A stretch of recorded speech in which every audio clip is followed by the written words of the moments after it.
Alright guys, here we go. We get the Subaru Legacy 2-liter. Finally, we get the fuel regulator came in. Look at this. Brand new. Alright, this video, I'll show you how to install this.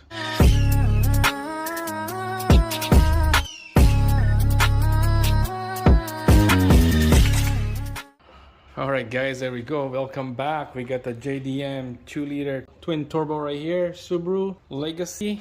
Previous video I did a quick couple minutes on this fuel regulator issue right here. We had a leak on the old one. You can see I butchered the old one right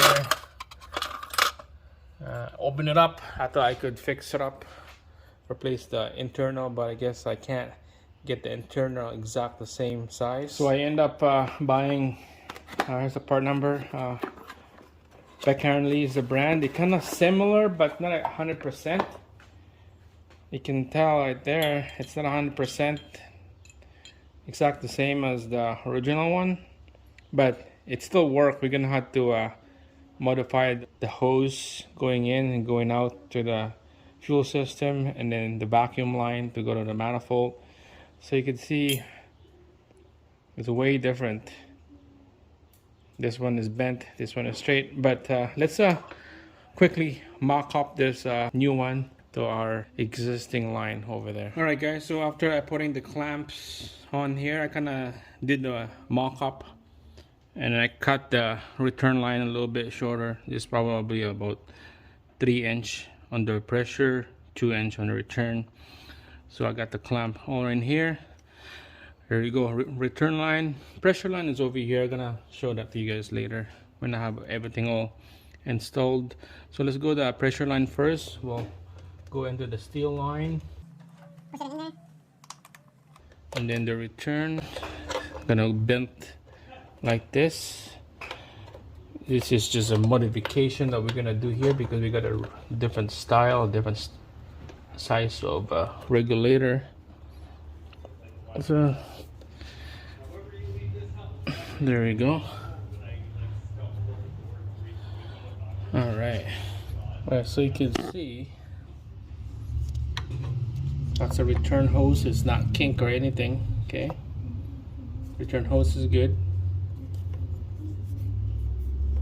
The pressure back there, pressure line right there.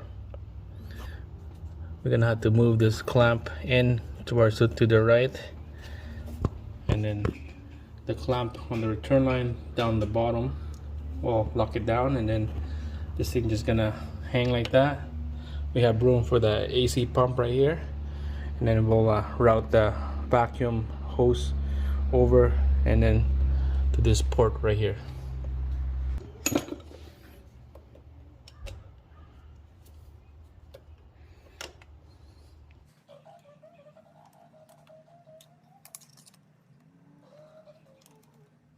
Alright, I got the clamp facing up, that screw right there is gonna give a good snug, and this should be nice and tight, just like that. There we go. There you go guys. I think that's decent. No hose kink, everything is good. It's gonna get tucked like that. So we got a vacuum line here. It's gonna go routed out to the bottom of this bunch of hoses.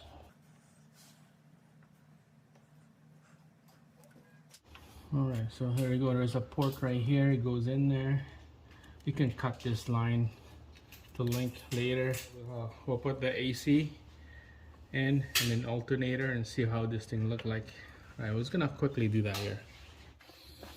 Alright guys, so I had to cut the pressure line hose a little bit shorter, about 1 inch, so I could shove this whole thing underneath the intake manifold because it's hitting the AC pump right here. So I'm just gonna mock up this AC pump again. Alright, so this vacuum hose is hitting the back of the AC pump, but it seems like it's okay now. Yeah.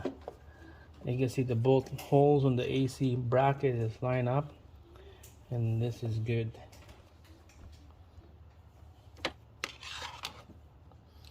There you go. So there's no kinks Okay, all right, we're gonna bolt everything up and then let's see how this thing look like. All right guys, here we go. We got everything all installed. There's the regulator right there. It's hiding, it's not pinched or anything. Vacuum line right there. All right, so bolt everything down. This is the one when we have the code rich condition. We got the air leak right here. I'm gonna have to fix that up. And then we got the air leak, vacuum leak right there. There's smoke coming out when I have the smoke machine. So it's gonna connect the battery now. We're gonna quickly start this up with the scan tool over here, ready to go. And let's see if we got that rich condition. And let's see if we're our fuel. We had that fuel issue, the bouncing around back and forth. So let's take a look at that. Watch the gauge, okay?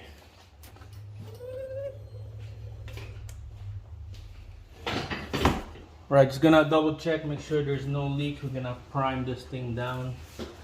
Double check the gauge. It goes up and it goes down. All right, let's go. Start it up. You can see I got no alternator and we're not gonna worry about that. We're just gonna crank it up, see how it goes.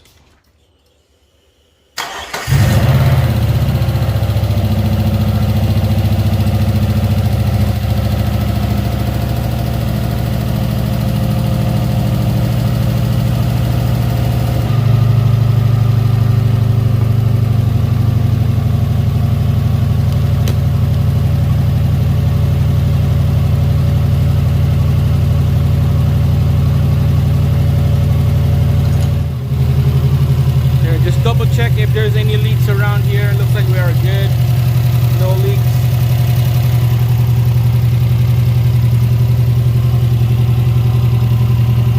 And our correctional is 3.1%, and that's good, guys. It's not taken away or anything like that. It's running pretty good, healthy.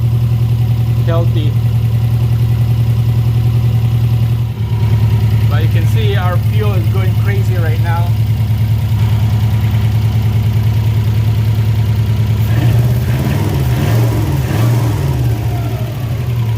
Steady though.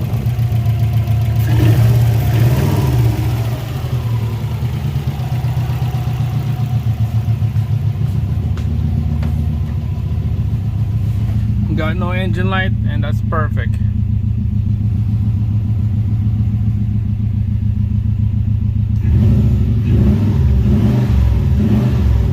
All right, looks like this is fixed, guys.